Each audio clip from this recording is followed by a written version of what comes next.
Hi, boys and girls. I just wanted to share with you today that we are reading a story that is a nonfiction story called Ruby Bridges Goes to School. And it is February 22nd, 2021 for our reading lesson. And first thing I want to talk about is our I can statement. I can use details from the text to answer questions about your text. So if you will, get the packet out that has the 6 boxes for the who, what, when, what was the problem, where did the story take place, why, and how questions.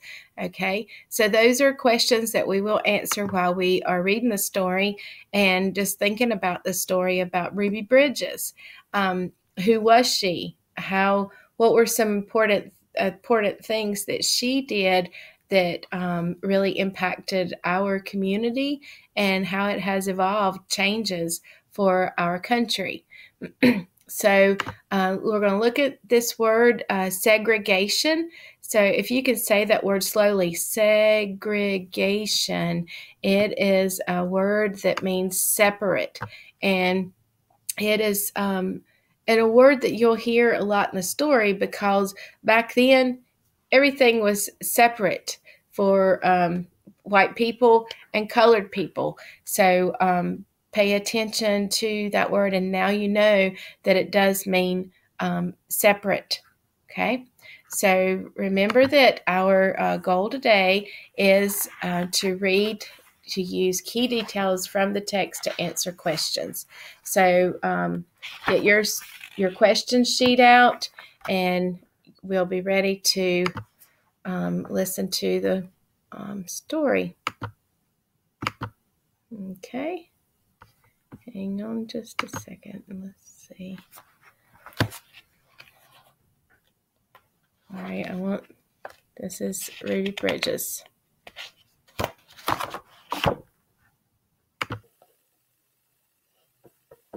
Okay, so the story Ruby Bridges Goes to School, a true story. Okay, and it's written by Ruby Bridges. So we look at the pictures first. We see signs that were up back then. We see signs that were up. This says, "We want white tenants in our community. We won't go to school with Negroes." So those are those are obviously real pictures. A long time ago, some people thought that black people and white people should not be friends. In some places, black people were not allowed to live in the same neighborhoods as white people. All right, looking at this picture, we see that this was a store owner, is saying whites only. Over here at this picture, it says for colored, the Coca-Cola sign. All right, reading the text, it says, in some places, black people were not allowed to eat in the same restaurants as white people. All right, now looking at these pictures, we can see that they're in the classroom, and here are, in some places, black children and white children could not go to the same school, and this was called segregation. Remember, that's the word I told you about, separation. They were segregated. This is the white school, that is the black school, or the colored school. This is an important government person, because in the text it tells us the United States government said segregation, that same word we were talking about, separation, segregation, is wrong. People should live where they want. People should eat where they want. Children should go to school where they want. Okay, then we have that pretty picture of Ruby Bridges. My name is Ruby Bridges, and in 1960, I went to kindergarten in a school for black children. I liked my school, I liked my teacher, I liked my friends.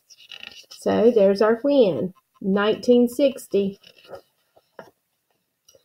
So then we have a picture of the all-white school. This was the William Frantz School. This is a real picture of all the children and the teachers going in. But there was a school for white children even closer to my house than the school for black children. It was the William Frantz Elementary School. The government said Ruby Bridges should be allowed to go to the William Frantz School. So now let's look at these pictures. Take a look at Ruby now. She's walking with her mom, her family, and also these important men. These important men were like guards. They were called marshals. And here's another picture where we see Ruby walking into the door with marshals. These were important guards. In 1961, I was in first grade. My mother took me to the Frantz School. Marshals came with us to make sure that we were safe. So think about how Ruby probably felt then. She was having to go to a all-white school, and she was being guarded by these marshals. Some people did not want a black child to go to the white school. They stood near the school. They yelled at me to go away, and it says, "We want segregation. We don't want to integrate." So this was like in that story of Martin's Big Words. This was the same as like a protest. So they were outside the school telling their thoughts. So then we have a picture. This is Miss Henry, the teacher. And Miss Henry was Ruby Bridges' teacher. It says, "Parents took their children out of the school. I was alone with my teacher, Mrs. Henry." And there's Ruby learning. It looks like they're at a board, and she's having to do some math, it looks like, with her teacher, Miss Henry. I loved Miss Henry, and Miss Henry loved me. I was a very good student. I learned math. I learned how to read, but I wished the children would come back. So there's a nice picture of Miss Henry, and she talked about how much she thought a lot of her. Now, this is one of my favorite pictures in the book. Can you tell why? Look at the children, how they're all together, and Ruby is in that picture too. Well, the text says, months and months passed. Then one day, children began to come back to school. At last, I had friends to play with.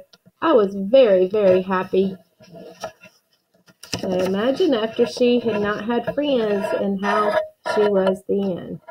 Many people have read about me in newspapers and books. A famous writer, John Steinbeck, wrote about me. He wrote that I was very brave. So there's a good character trait that describes Ruby.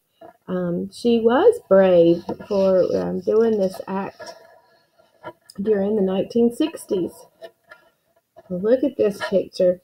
It's got on the sleeves of the men, the U.S. Marshals that being guarding Ruby Bridges going into school. So it tells us that a First Lady Eleanor Roosevelt. First Lady Eleanor was the wife to President Roosevelt, who wrote a letter to me. The letter told me that I was a good American. Norman Rockwell was an artist who painted a picture of me. The painting has become very famous. So this is a picture of the painting, and as you can see down at the bottom, it says Norman Rockwell. This was a painting. So even artists were taking this event so serious and how important it was. Well, now I am all grown up. I am married. I have children. And one day, Miss Henry and I were both asked to be on a TV show. That was the first time we had seen each other in many years. Now we talk to each other often. So that's a nice picture of Ruby Bridges as an adult woman now, and Miss Henry being older, so they still talk. And Ruby Bridges is still alive, and it says now Black children and white children can go to the same schools. I like to visit schools. I tell my story to children. I tell children that Black people, right here the text says, I tell children that Black people and white people can be friends. All right, now last page, another nice picture of these children integrated because they're all together now and not separated or segregated. And most important, I tell children to be kind to each other. So from the story, we can learn how Ruby Bridges, a real true Ruby Bridges, went into an all-white school and was able to make friends with these white people, and they made friends with her. And so she was a very important lady in our history that shows how all people can get along and be kind to each other. Ruby Bridges goes to school. So that's the story of her true story. All right. So I want you to get your paper out that looks like this. My paper is a little different, and I will go over the questions because I did not bring this paper home to do my videos, but get your 6-box key feature map paper out. And you should have the who, the what, and the when and how of your paper. Okay? All right, so let's get started. All right, so if we look at our key feature sheet, we know we can find who was Ruby Bridges. So let's think about a sentence. We can start the sentence with Ruby Bridges, or you can start the sentence with she. She was a Black girl who went to an all-white school. So there's a sentence that tells who is she, or Ruby Bridges, and what? She was a Black girl who went to an all-white school. When did the story take place? Ruby Bridges, in the 1960s. When did this happen? It may not want to think about it as a story, but when did this event happen? This event happened in the 1960s. In 1960, she was in kindergarten at an all-black school. In 1961, she went to an all-white school. All right, what can you learn about this story? What challenge did Ruby Bridges face? So if you think about what challenge did she face, Ruby had to be brave to go to that school. So you might have some other words here. What did you learn there? Even the text tells us that people all around the nation were telling Ruby Bridges how brave she was. The president's wife read her letter and said, "You are a good American." Norman Rockwell painted a picture of her. So this tells us that people thought all around that she was a brave child to go to that school. And where did Ruby live? This did not tell us, this information did not tell us in the book where she lived, but I can bring up on the information site to tell where she lived. She was born in Mississippi, but when Ruby was 2 years old, her parents moved, and she grew up in Louisiana. And so we can also see that on this website, there is a National Women's History Museum that Ruby Bridges is part of. There is information in the Wikipedia that tells more information about how what problems she had growing up, being the first African American child to integrate into a white school. So these are information that tells. So this school, you could even put down that the school was the France. And that would actually tell the where she went to school. France school, and that was in Louisiana also. All right, so let's move along. We have two really important deep questions, because why did people want this segregation? All right, and using details from the text, we know that they, getting the text back out, they wanted segregation because black children and white children could not go to the same school. So that's why they wanted, they had their own communities, right? They had this part right here. They were, black people were not even allowed to eat in the same restaurants. So they had their own black communities, and that's how they overcome this. Okay, so for your question here, why did people want segregation? You can stop the video anytime you need to, but you can say the people, or you can say they wanted black people and white people in separate places. So it wasn't only the schools. Segregation appeared everywhere. There was a separate pools. If you talk to grandparents or even great grandparents, they may have even known of places like that around our communities. I know with my parents, even have situations that they knew of, separate places or separate times, so that people just weren't together like that. But how did our country overcome that? How did we overcome segregation, and how do you think Ruby felt the first time she went to a white school? Well, how did we overcome? That's an important word of thinking about how we can get over it, or how we can move forward. When we overcome something, we want to think about, well, this has happened, but what can we do next? All right, our country has integrated communities where we can go together. So it doesn't matter what your color, your ethnic, your gender, or whatever, we have integrated our communities.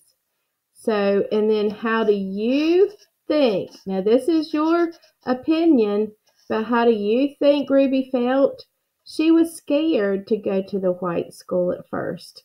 So, and the text does show us that by the photograph and by the text here. You know, think about that picture. She looks a little worried. She was scared. She had to be escorted, or she came in with marshals, which were like guards, to make sure that they were going into school safely. All right. So these are our questions to you for you to answer. But if you have more questions, boys and girls, put them on the back of your information sheet. Okay. I did want you, and if you do still have questions, you can go to Get Epic, and there is another story of Ruby Bridges, and it's the life, the struggles against her being in the all-white school. This story is a little bit more detailed, and it might answer some more questions that you have. For Ms. Cooper's class, I did assign it for you in your Get Epic mailbox. You can go, boys and girls, to find it in the search bar, and it has more words. It's a higher level reading, so you can get somebody at home to read it with you. But it might tell some more information about this. So, because these are a lot more photographs that show how she grew up in New Orleans, Louisiana. This book tells us where she was, that they had been fighting since 1954. These are all the protests outside the school and outside the communities. There she is. There's that other picture, just like we saw in our book. Here is Miss Henry now, and it shows pictures of her and how parents kept their children home from school. She tells her story, her point of view of how she felt as a teacher, only having one child in her first grade class because all the other students were at home. Ending the segregation. There is a monument, and it's in Oakland, California, with Ruby Bridges. There's the picture that was last in our book, too, that shows Ruby Bridges. And down at the bottom, this shows a timeline of events and how this is in our storyline. And there she is now. And it says in 1999, she wrote a children's book, Through My Eyes. She also set up the Ruby Bridges Foundation. So that's another storybook of Through My Eyes. And there she is talking to our former President Obama and the museum. And there's that picture. And other words that you may hear are here on the glossary in the back of that book. All right, thank you for joining me today, and I hope you had lots of good fun reading with me and understanding the challenges and how we can find details through text to answer our questions. So thank you, boys and girls. Have a great day.